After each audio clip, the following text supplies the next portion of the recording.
Well, it was a much earlier departure than IPFW had planned, but the South Dakota Coyotes have eliminated the Dons from the Summit League tournament.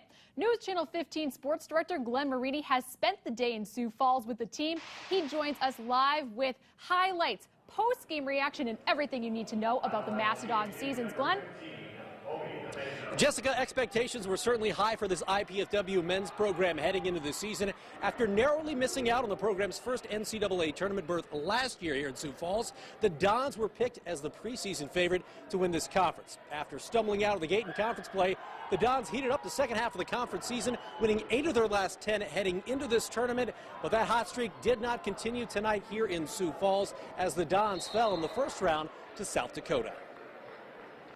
IPFW coming into this game as the 4th seed in the tournament, South Dakota the 5th seed. These two split in the regular season. IPFW winning in Vermilion, the Coyotes winning at the Gate Center. Early first half, Mo Evans, 5 quick points as he nailed the 3 there. Then it's Steve Forbes, the big man. 11 of his 14 points came in the first half. The Dons out to a 10-8 lead, but South Dakota would take over from there. Brandon Boss drains one. Boss on fire. He'd have 19 of his 29 in the first half, 6 of 6 from the field, part of a 24-3 Coyote run as South Dakota up 32-13. Then it's James Hunter with a bucket down low. The Dons down 21. We're talking 44-23 at half.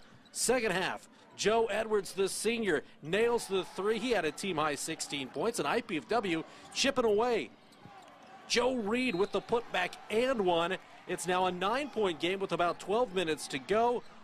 Under 2 minutes to go, that's Max Landis cutting the lead to 6. It would get down to just 5, but IPFW could not overcome their slow start. They fall 80-73. Their final game of the season, a loss to South Dakota. South Dakota beat a really good basketball team tonight. Now the first half, we dug ourselves a hole. We struggled with some details on the defensive end, which put us in some compromising positions, and South Dakota took advantage of it. We put together a good run in the second half, but like Coach said, we dig too big of a hole. So just trying to push back from that big of a hole is real hard, but it just really comes down to the pride our team has. It's just been a crazy ride, honestly, from a freshman to barely knowing when you're going to see the floor, barely knowing when anything's going to come for you, to being in a position like this, to be playing for a city and to have a lot of pride with that. And it's just been an unbelievable experience from my end. As you can see, the late game here in Sioux Falls wrapping up as we speak. But as far as IPFW, their season is over. The Dons finishing with a 16-14 record. You heard from Isaiah McCray. You heard from Joe Edwards. Steve Forbes, another member of that senior class that will be missed next year. But I talked to Coach Kaufman afterwards, and he said he's pretty proud of the guys they have on his team and thinks that they can continue their success next season after winning 41 games combined in the last 2 seasons.